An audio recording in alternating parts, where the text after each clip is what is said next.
Haleluya, puji Tuhan. Salam sejahtera Bapak Ibu yang diberkati oleh Tuhan. Mari kita mengucap syukur kepada Tuhan untuk hari yang Tuhan masih berikan kepada saya dan Bapak Ibu Saudara. Mari renungkan firman Tuhan menggunakan 365 hari yang mengubahkan kehidupan kita. Dan pada hari ini kita akan menikmati kebenaran firman Tuhan dalam Efesus pasal 5 ayat 22 sampai 33. Efesus 5 ayat 22 sampai ayat 33. Saya akan bacakan kebenaran firman Tuhan. Saya bacakan 2 ayat Bapak Ibu Saudara dalam ayat 22 dan ayat 23. Demikian bunyi firman Tuhan. Hai istri, tunduklah kepada suamimu seperti kepada Tuhan. Karena suami adalah kepala istri sama seperti Kristus adalah kepala jemaat.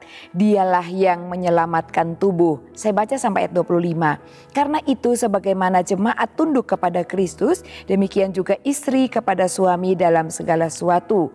Ayat 25, hai suami, kasihilah istrimu sebagaimana Kristus telah mengasihi jemaat dan telah menyerahkan dirinya baginya. Bapak Ibu dapat membaca keseluruhan ayat-ayat ini ya. Tidak terlalu panjang, hanya sedikit ayatnya ya, dan ayat juga cukup pendek bagi kita untuk kita renungkan ayat 22 sampai ayat 33. Puji Tuhan, saya memberikan judul suami istri.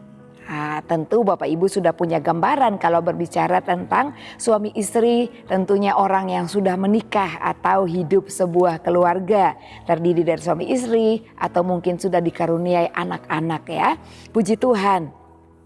Firman Tuhan yang kita baca di dalam ayat 22 sampai ayat 33. Tadi saya bacakan ayat 22 sampai ayat 25. Kita akan lihat terlebih dahulu bagian observasi. Dalam bagian observasi tentu kita juga dalam kitab Efesus ini tidak jauh kita menemukan penulisnya Rasul Paulus dan ditujukan kepada orang-orang percaya yang ada di Efesus. Nah, Bapak Ibu yang diberkati oleh Tuhan, dalam kitab Efesus ini khususnya di ayat yang kita baca memang secara khusus disinggung tentang suami dan istri, di mana suami dan istri itu harus berperan aktif sesuai fungsinya dalam sebuah lembaga keluarga yang Tuhan sudah berkati. Nah, kita dapat menemukan standar kasih suami istri di dalam Efesus pasal 5 ini. Kita lihat Bapak Ibu, mengapa Rasul Paulus ya dalam bagian observasi, mengapa Rasul Paulus memberikan surat ini atau nasihat ini kepada jemaat yang ada di Efesus, karena Rasul Paulus merasa jemaat itu adalah bagian dari kehidupannya dan Rasul Paulus ingin agar tidak ada suatu perselisihan di dalam sebuah keluarga, dan Rasul Paulus ingin menyampaikan firman Tuhan supaya suami maupun istri itu tahu apa yang menjadi bagiannya, apa yang menjadi tugasnya dalam sebuah keluarga dan bagaimana cara hidup seorang suami atau istri dalam sebuah keluarga atau satu pasangan wanita dan pria yang sudah diberkati dalam pernikahan kudus. Nah, oleh karena itu Bapak Ibu kita akan melihat bagian interpretasi. Di sini tentunya saya akan mengambil 2 patokan, yaitu suami istri. Interpretasi yang pertama tentang suami. Dikatakan oleh kebenaran firman Tuhan, suami adalah kepala. Suami itu sebagai kepala istri, kepala keluarga. Dan kepala dalam rumah tangga yang adalah suami sama seperti Tuhan Yesus adalah kepala bagi jemaat. Dan dikatakan pada ayat 25 ayat 33 bahwa suami sebagai kepala seperti Kristus adalah kepala bagi jemaat.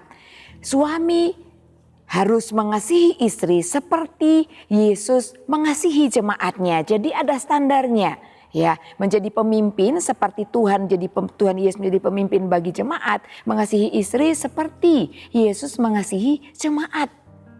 Itu standarnya. Dan suami layaknya ya mengasihi istri seperti Tuhan Yesus mengasihi jemaat. Dan juga dikatakan standar berikut bagi suami, mengasihi istri seperti mengasihi diri sendiri. Karena firman Tuhan katakan di ayat selanjutnya, tidak ada orang yang tidak mengasihi mencintai tubuhnya sendiri. Tentu setiap orang itu akan merawat, memelihara tubuhnya sendiri. Dengan demikian, kalau kita mengasihi tubuh kita, tentu kita juga dalam standar kasih yang kita berikan kepada sesama kita, khususnya di sini suami kepada istri, atau mungkin kita kepada orang lain, Bapak Ibu Saudara, tentu kita mengasihi orang lain seperti kita mengasihi diri kita sendiri. Itu tentang suami. Interpretasi berikut tentang istri. Apa firman Tuhan jelaskan tentang istri? Khususnya di dalam Efesus pasal 5 ayat 22 sampai 33. Istri adalah seorang penolong dalam keluarga dan juga diharuskan untuk selalu memperhatikan apa yang dilakukan dalam keluarga. Dikatakan istri layak tunduk kepada suami dan sama seperti kepada Tuhan. Dan juga menghormati suaminya di ayat 33. Tunduk pada suami itu dalam ayat 22. Dan menghormati suami. Nah, Bapak Ibu yang diberkati oleh Tuhan, kita akan masuk dalam bagian aplikasi. Dikatakan suami adalah cerminan Kristus sendiri dalam sebuah keluarga. Suami sebagai kepala atas tubuh Kristus. Suami mencerminkan Yesus Kristus sebagai tubuh atas jemaatnya, ya. Oleh karena itu, suami harus hidup menjaga kehidupannya sebagai seorang pemimpin. Tentunya suami itu harus punya wibawa dalam keluarga. Suami juga harus menjaga supaya kehidupannya selalu penuh hikmat dan juga berfungsi sebagai seorang pemimpin. Ini aplikasinya bagi suami. Menjadi pemimpin dalam keluarga dan juga suami harus mencerminkan karakter Kristus. Mengasihi istri, kalau mungkin sudah dikaruniai anak-anak, mengasihi anak-anak, memimpin istri, memimpin anak-anak untuk hidup takut akan Tuhan. Ya, mungkin ada hal-hal yang kita lakukan dalam keluarga sebagai wujud atau cara kita takut akan Tuhan. Salah satunya membangun mesbah keluarga, mengajak anak-anak untuk merenungkan firman Tuhan, mengajak anak-anak untuk belajar berdoa, mengajar anak-anak untuk melakukan bagian mereka, misalnya memberi, menolong orang lain dan lain-lain. Banyak hal yang kita dapat lakukan dan sebagai suami dapat mengajarkan kepada anak-anaknya teladan-teladan yang baik sebagai orang yang takut akan Tuhan atau orang yang percaya kepada Tuhan. Lalu suami juga dapat mengasihi keluarganya seperti Kristus mengasihi tubuh Kristus, yaitu jemaat Tuhan, orang-orang yang percaya kepada Tuhan. Standarnya ya luar biasa Bapak Ibu Saudara, ya, mengasihi seperti Yesus mengasihi. Ketika kita mungkin belum mampu bagi bapak ya sebagai kepala dalam keluarga, belum mampu mewujudkan kasihnya seperti Kristus mengasihi tubuhnya yaitu gerejanya, jemaat Tuhan. Nah, minta kekuatan dari Tuhan supaya Tuhan memampukan. Mungkin selama ini kita masih jadi pemimpin yang arogan, mungkin seringkali kasar melalui perkataan, kurang mencerminkan, memberikan kasih kepada istri, atau mungkin juga ada perlakuan fisik kasar kepada istri. Mari renungkan firman Tuhan ini. Firman Tuhan katakan bahwa suami harus hidup dalam kasih kepada istri, kepada anak-anak dalam keluarganya. Karena dia seorang pemimpin yang harus dihormati oleh istri dan anak-anaknya. Untuk dapat dihormati, suami dapat dihormati, tentunya dia harus melakukan hal-hal yang positif dalam keluarga. Jikalau suami tidak dapat melakukan hal-hal yang positif, dari mana datangnya penghormatan bagi suami? Oleh karena itu, ya banyak hal-hal positif yang dapat dilakukan supaya istri, anak-anak atau anggota keluarga dapat melihat hal-hal baik yang dilakukan dan mereka pun dapat menghormati bapak-bapak sebagai suami atau kepala dalam keluarga yang Tuhan sudah pilih dan tetapkan menjadi kepala seperti dia adalah kepala bagi umat Tuhan. Nah, bagian berikut Bapak Ibu yang diberkati Tuhan kita perhatikan dalam kehidupan suami. Ada juga dalam kehidupan masyarakat suami-suami yang tidak menjadi pemimpin, hidupnya tidak menjadi seorang yang harus dihormati selayaknya pemimpin. Suami berfungsi sebagai pemimpin. Banyak suami yang mengekor, ya, hanya ikut-ikutan kepada istri, yang menentukan mengambil keputusan istri. Suami hanya terserah, ya ngikut. Nanti istri bilang ya harus begini-begini, suaminya ikut. Nah, ini salah satu hal yang seharusnya Bapak Ibu Saudara Suami itu berperan penting dalam keluarga untuk mengambil keputusan, bukan istri yang harus dominan mengatur keluarga. Istri itu mengikut suami. Meskipun istri juga wajib mengambil keputusan yang baik ketika suami mungkin dalam saat-saat tidak dapat mengambil keputusan atau melakukan hal-hal yang benar atau tepat dalam keluarga. Namun suami harus lebih berperan sebagai pemimpin dalam keluarga. Puji Tuhan.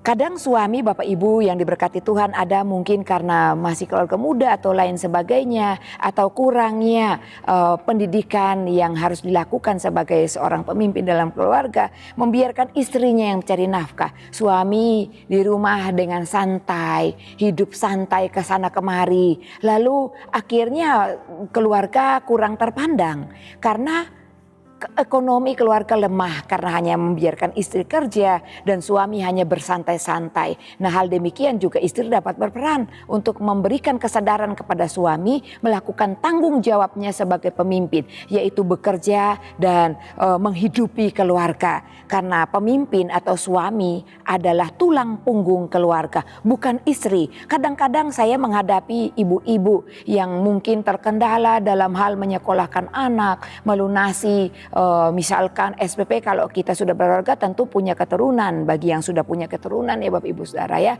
kadang terkendala dalam pelunasan administrasi putra-putri di sekolah karena alasan suami tidak bekerja. Nah, kalau bertahun-tahun dengan alasan yang sama tentu tidak masuk dalam logika, karena mari kita istri-istri memberikan juga masukan kepada suami-suami kita supaya suami kita menjadi suami yang rajin bekerja dan bertanggung jawab atas keluarga. Nah, puji Tuhan sekarang kita masuk aplikasi kepada istri.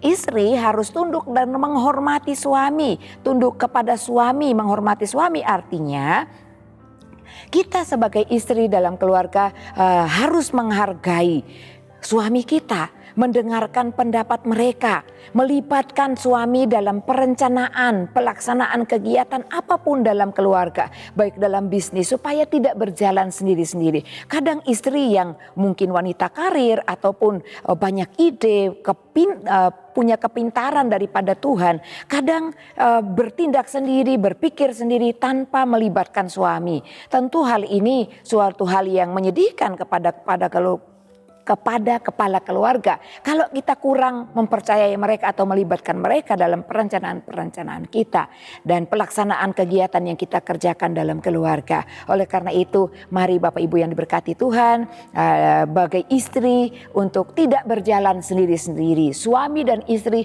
harus berjalan bersama sebagai tubuh Kristus yang harus hidup dalam kesatuan. Dikatakan dalam firman Tuhan yang kita baca bahwa suami dan istri tidak lagi menjadi sendiri tapi menjadi satu. Artinya bukan hanya satu daging tapi satu sehati dalam pemikiran, dalam setiap keputusan yang diambil. Puji Tuhan.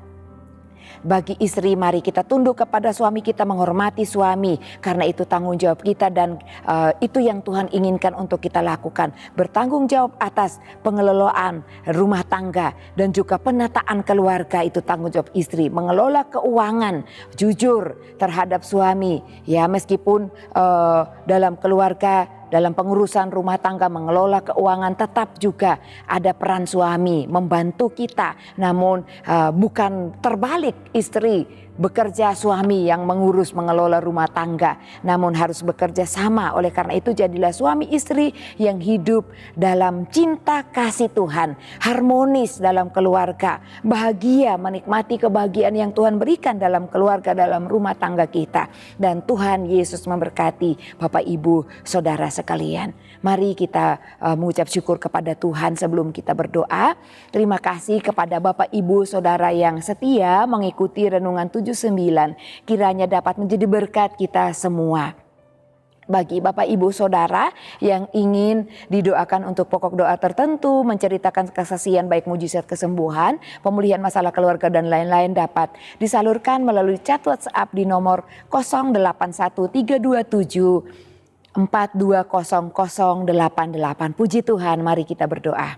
Terima kasih Bapa yang baik, kami mengucap syukur buat kebenaran firman-Mu hari ini bahwa kami keluarga suami dan istri memiliki suatu standar firman Tuhan. Oleh karena itu kami mau membaca, mempelajari firman-Mu supaya kami dapat melakukan peran kami baik suami dan istri dalam keluarga kami masing-masing. Engkau memberkati setiap keluarga GPD El Shaddai Magelang supaya hidup di dalam kasih Kristus, supaya hidup harmonis, hidup bersatu, sepikir, sekata, dan sama-sama bekerja untuk kemuliaan nama Tuhan. Terima kasih Tuhan, siapakah Allah seperti Engkau yang mengampuni dosa dan yang memaafkan pelanggaran dari sisa-sisa milik-Mu sendiri, yang tidak bertahan dalam murka-Mu untuk seterusnya, melainkan berkenan kepada kasih setia. Biarlah Engkau kembali menyayangi keluarga GPD El Shaddai Magelang, menghapuskan kesalahan-kesalahan keluarga GPD El Shaddai Magelang